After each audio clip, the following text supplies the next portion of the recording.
Желідегі ең даулы сұрақтардың бірі. Цистит кезінде ас содасын ішу керек пе?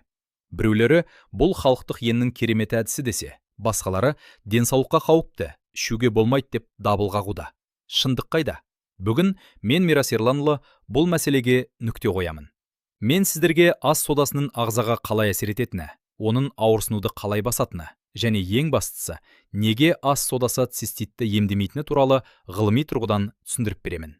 Бұл видеоны соңына дейін көріңіз, себебі цистит ауруы асқынып кетпеу үшін нақты не істеу керектігін айтамын.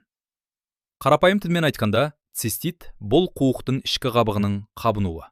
Бұл дерт барлық адамдарда кездеседі, бірақ анатомиялық ерекшелігіне байланысты әйелдер бұл аурумен ерлерге қарағанда 10 есе жиі ауырады.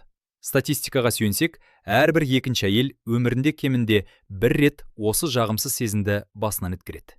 Циститтің негізгі белгілері: әжетханаға өте жиі бару, кіші дәрет кезіндегі төзгісіз ашу мен түйілу, іштің төменгі бөлігінің ауырсынуы, несептің түсі өзгеруі, тіпті қан араласуы мүмкін, дене қызуының көтерілуі. Енді ең басты сұраққа келейік. Ас содасы бұл жерде не істейді? Ас содасы немесе натрий бикарбонаты бұл сілті. Оның басты қасиеті қышқылды бейтараптандыру. Цистит кезінде бактериялар несептің ортасын қышқылдандырып жібереді.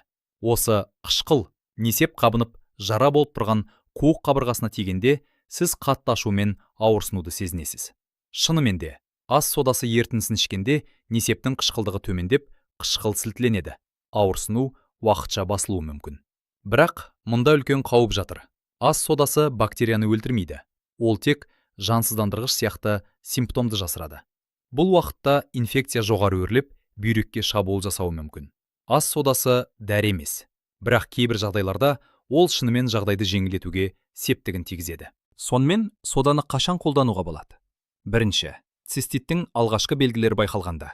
Егер ауырсыну мен жиі дәретке шығу жаңа ғана басталса, бірақ дене қызуыңыз қалыпты болса, және жалпы жағдайыңыз жақсы болса, сода ерітіндісі симптомдарды уақытша басады. Бұл сізге дәрігерге жетпенше немесе сараптама тапсырғанша ауырсынуды жеңілдетуге мүмкіндік береді. Әдетте ішкеннен кейін 1-2 сағат ішінде жеңілдік сезіледі. Екінші, антибиотикпен бірге кешенді ем ретінде. Кейбір урологтар негізгі емге қосымша ретінде ас содасын ұсынады. Бұл жерде командалық жұмыс жүреді. Антибиотик инфекцияның көзін, яғни бактерияларды жояды. Ал ас содасы несептің қышқылдығын реттеп, шырышты қабықтың тітіркенуін азайтады. Осылайша емделу процесі науқас үшін жеңілдірек өтеді. Үшінші, дәрігерге бару мүмкіндігі болмағанда, яғни жедел көмек ретінде. Цистит көбіне түнде немесе демалыс күндері дәріханалар мен емханалар жабық кезде басталады. Мұндай сәтте сода ерітіндісі ең қолжетімді анальгетик. Бірақ есіңізде болсын, бұл тек уақытша шара. Таң атысымен немесе мүмкіндік туысымен міндетті түрде маманға көріну керек. Мұны білу өте маңызды. Ас содасын мына жағдайларда мүлдем қолданбаңыз. Бүйрек аурулары болса. Ас содасындағы натрий бүйрекке үлкен салмақ түсіреді. Жүрек қан тамырлары аурулары мен жоғары қан қысымы. Натрий ағзада ісіну тудырып, қан қысымын көтеріп жіберуі мүмкін. Асқазан ішек жолдарының проблемалары. Гастрит немесе жара ауруы бар адамдарға сода ішуге болмайды. Бұл рикошет эффектісін тудырып, асқазанның қышқылдығын одан әрі бұзады. Егер несепте қан болса немесе бел ауырса, бұл инфекцияның бүйрекке жеткенінің белгісі. Мұнда сода емес, шұғыл медициналық көмек қажет.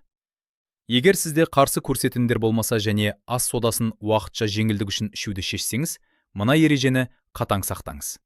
Жарты шай қасық соданы 1 стақан жылы суға салыңыз. Сода суда толық еруі тиіс. Күніне 3 реттен артық және 3 күннен ұзақ ішуге болмайды. Асқазанның жұмысына кедергі келтірмеу үшін тамақтанудан 1-2 сағат бұрын немесе кейін ішіңіз. Ас содасын пайдалануда көпшілік жіберетін ең қауіпті қателіктерге тоқталайық. Бұл ақпаратты мұқият тыңдаңыз. Бірінші, антибиотиктің орнына қолдану. Бұл ең жиі кездесетін әрі қауіпті қателік. Ас содасы жандыруды басады. Сіз өзіңізді жақсы сезіне бастайсыз. Бірақ бактериялар қуықта көбеюін тоқтатпайды. 3 күннен кейін инфекция жоғары өрлеп, бүйрекке жетеді. Нәтижесінде пиелонефрит, бүйректің қабынуы дамиды. Бұл кезде дене қызуы 40 градусқа дейін көтеріліп, бел қатты ауырады. Яғни ас содасы ауруды емдемейді. Ол тек аурудың бетпердесін кигізіп, асқынуға келеді. Екінші, қан қысымы жоғары жандар, гипертониктер. Соданың құрамында натрий бар. Натрий ағзада суды бөгейді. Бұл қан қысымының көтерілуіне және жүрекке артық жүктеме түсуіне әкеп соғады. Сондықтан гипертониясы бар жандарға содамен тәжірибе жасауға болмайды. Үшінші, бүйрек жетіспеушілігі. Бүйрек аурулары бар адамдарда натрий балансы онсыз да бұзылған. Сода ішу ісінуді арттырып, электролиттік теңгерімді мүлдем бұзып жіберуі мүмкін. Төртінші, дозаны асыру немесе ұзақ ішу. Егер соданы мөлшерден тыс ішсеңіз, ағзада алкалоз, қанның шектен тыс сілтіленуі басталады. Оның белгілері: бас айналу, бұлшықеттердің тырысуы, жүрек ырғағының бұзылуы және жүрек айну. Сондай-ақ асқазанның табиғи ортасы бұзылып, ас қорыту нашарлайды. Бесінші, жүктілік кезеңі. Жүкті әйелдерде цистит өте жиі кездеседі. Бірақ бұл кезеңде ас соданы өз бетімізше қолдануға мүлдем тыйым салынады. Натрий теңгерімінің бұзылуы анаға да, іштегі нәрестеге де қауіпті. Тез арада дәрігерге барыңыз. Маман сізге жүктілікке зияны жоқ қауіпсіз антибиотик тағайындайды. Ас содасы циститтің ем емес, ол тек уақытша көмекші. Егер ауырсыну басылса да, міндетті түрде дәрігерге барып, несеп сараптамасын тапсырыңыз. Денсаулықпен ойнауға болмайды. Желде соданың ғажайып қасиеттері туралы аңыз көп. Олардың қайсысы өтірік екенін ашып айтайық. Бірінші, сода бактерияларды өлтіреді. Бұл үлкен қателік. Сода антисептик те, антибиотик те емес. Ол тек несептің ортасын уақытша өзгертеді. Бактерияларды тек антибиотиктер немесе ағзаның мықты иммунитеті ғана жоя алады. Сода ішкенде бактериялар өлмейді. Олар жай ғана жайлы ортада күтіп отырады. Екінші, сода циститтің алдын алады. Егер сіз цистит болмайын деп алдын ала сода ішсеңіз, бұл ешқандай нәтиже бермейді. Керісінше, соданы себепсіз ішу ағзадағы қышқыл сілті тепе-теңдігін бұзып, басқа ауруларға жол ашуы мүмкін. Мұндай әдістің тиімділігі туралы ешқандай ғылыми дәлел жоқ. Үшінші, 3 күн сода ішсең, антибиотик керек емес.